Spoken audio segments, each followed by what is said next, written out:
NCIB times ಮೀಡಿಯಾಗೆ ಸ್ವಾಗತ. ನಾನು ದರ್ಶನ್ ಹುಣಸೂರು. ಅಯೋಧ್ಯೆ ರಾಮ ಮಂದಿರದಲ್ಲಿ ದಿವ್ಯ ಕ್ಷಣ. ಬಾಲರಾಮನ ಹಣೆ ಬೆಳಗಿದ ಸೂರ್ಯ ತಿಲಕ. ಬಾಲರಾಮನ ಮೂರ್ತಿಯ ಹಣೆಯ ಮೇಲೆ ನೇರವಾಗಿ ಸೂರ್ಯನ ಕಿರಣಗಳು ತಿಲಕದ ರೂಪದಲ್ಲಿ ಹೊಳೆಯುವಂತಹ ಕ್ಷಣ ಭಕ್ತರ ಮನಸ್ಸಿನಲ್ಲಿ ದಿವ್ಯ ಅನುಭವವನ್ನ ಮೂಡಿಸಿದೆ.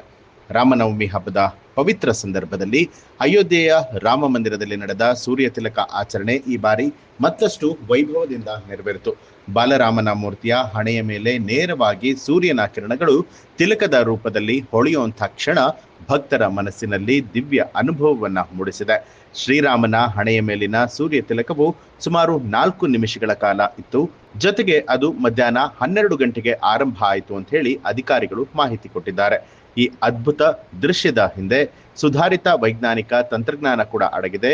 ದೇವಸ್ಥಾನದ ಮೇಲ್ಭಾಗದಲ್ಲಿ ಅಡಗಿರುವಂತಹ ವಿಶೇಷ ಲೆನ್ಸ್ಗಳು ಮತ್ತು ಕನ್ನಡಿ ವ್ಯವಸ್ಥೆಗಳ ಮೂಲಕವಾಗಿ ಸೂರ್ಯನ ಕಿರಣಗಳನ್ನ ನಿಖರವಾಗಿ ಗರ್ಭಗುಡಿಯ ಒಳಗೆ ಬರುವಂತೆ ತಂತ್ರವನ್ನ ರೂಪಿಸಲಾಗಿದೆ.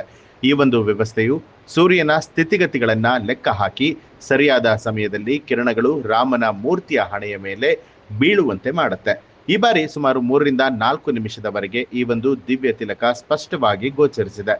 ಈ ವೇಳೆ ಇಡೀ ಅಯೋಧ್ಯ ನಗರವೇ ಹಬ್ಬದ ವಾತಾವರಣದಲ್ಲಿ ಮಿಂದೆದ್ದಿತ್ತು. ಎಲ್ಲೆಲ್ಲೂ ಕೂಡ ಶ್ರೀರಾಮನ ಸ್ಮರಣೆ ಮುಗಿಲು ಮುಟ್ಟಿತ್ತು. ರಾಮನವಮಿ ಹಬ್ಬದ ಪ್ರಯುಕ್ತವಾಗಿ ದೇವಸ್ಥಾನವನ್ನ ಆಕರ್ಷಕವಾಗಿ ಅಲಂಕಾರವನ್ನ ಮಾಡಲಾಗಿತ್ತು. ದೇಶದ ವಿವಿಧ ರಾಜ್ಯಗಳಿಂದ ಮಾತ್ರವಲ್ಲದೆ ವಿದೇಶಗಳಿಂದಲೂ ಕೂಡ ಭಕ್ತರು ಆಗಮಿಸಿ ಸೂರ್ಯ ತಿಲಕದ ಅಪರೂಪದ ಕ್ಷಣವನ್ನ ಕಣ್ತುಂಬಿಕೊಂಡ್ರು. ಭಕ್ತರ ಹೆಚ್ಚಿನ ಸಂಖ್ಯೆಯನ್ನ ಗಮನದಲ್ಲಿಟ್ಟುಕೊಂಡು ಭದ್ರತಾ ಕ್ರಮಗಳನ್ನ ಮತ್ತಷ್ಟು ಕಟ್ಟುನಿಟ್ಟಾಗಿ ಮಾಡಲಾಗಿತ್ತು. ಪೊಲೀಸರು, ಸ್ವಯಂ ಸೇವಕರು ಹಾಗೂ ದೇವಸ್ಥಾನದ ಸಿಬ್ಬಂದಿಗಳು ಜಂಟಿಯಾಗಿ ಕಾರ್ಯವನ್ನ ನಿರ್ವಹಿಸಿ ದರ್ಶನದ ವ್ಯವಸ್ಥೆಯನ್ನ ಸುಗಮಗೊಳಿಸಿದ್ರು. ಜನಸಂದಣಿ ನಿಯಂತ್ರಣಕ್ಕಾಗಿ ಮಾರ್ಗಸೂಚಿಗಳನ್ನ ಜಾರಿಗೆ ತಂದು ಕೆಲವು ಪ್ರದೇಶಗಳಲ್ಲಿ ನೇರ ಪ್ರಸಾರಕ್ಕಾಗಿ LED ಪರದೆಗಳನ್ನ ಕೂಡ ಅಳವಡಿಸಲಾಗಿತ್ತು. ಸೂರ್ಯ ತಿಲಕ ಕಾರ್ಯಕ್ರಮವು ರಾಮನ ಸೂರ್ಯವಂಶೀಯ ಪರಂಪರೆಯನ್ನ ಸ್ಮರಿಸುವಂತ ಮಹತ್ವದ ಆಚರಣೆ. ಭಕ್ತರ ನಂಬಿಕೆಯ ಪ್ರಕಾರವಾಗಿ ಈ ಒಂದು ಕ್ಷಣವನ್ನ ನೋಡುವಂಥದ್ದು ಶುಭಕರ ಅಂತಲೂ ಕೂಡ ಪರಿಗಣಿಸಲಾಗುತ್ತೆ. ಈ ಹಿನ್ನೆಲೆ ಸಾವಿರಾರು ಭಕ್ತರು ಈ ದಿವ್ಯ ಕ್ಷಣಕ್ಕಾಗಿ ಗಂಟೆಗಳ ಕಾಲ ಕಾಯುತ್ತಿದ್ದಂತಹ ದೃಶ್ಯ ಕೂಡ ಸಾಮಾನ್ಯವಾಗಿತ್ತು.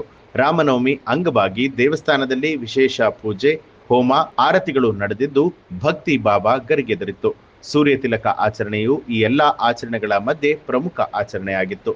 ಇದು ಅಯೋಧ್ಯೆಯ ರಾಮ ಮಂದಿರದ ಮಹತ್ವವನ್ನ ಮತ್ತಷ್ಟು ಹೆಚ್ಚಿಸಿದೆ. ಈ ಒಂದು ಮಾಹಿತಿಗೆ ಸಂಬಂಧಪಟ್ಟ ಹಾಗೆ ನಿಮ್ಮ ಅನಿಸಿಕೆ ಅಭಿಪ್ರಾಯವನ್ನ ಕಮೆಂಟ್ ಮಾಡಿ. ಹಾಗೆ ಇಂತಹ ಹಲವು ಮಾಹಿತಿಗಳಿಗಾಗಿ ಈಗಲೇ ಎನ್ಸಿಐಬಿ ಟೈಮ್ಸ್ ಮೀಡಿಯಾ ಚಾನೆಲ್ ಅನ್ನ ಸಬ್ಸ್ಕ್ರೈಬ್ ಮಾಡಿ ಬೆಲ್ ಐಕಾನ್ ಒತ್ತಿ.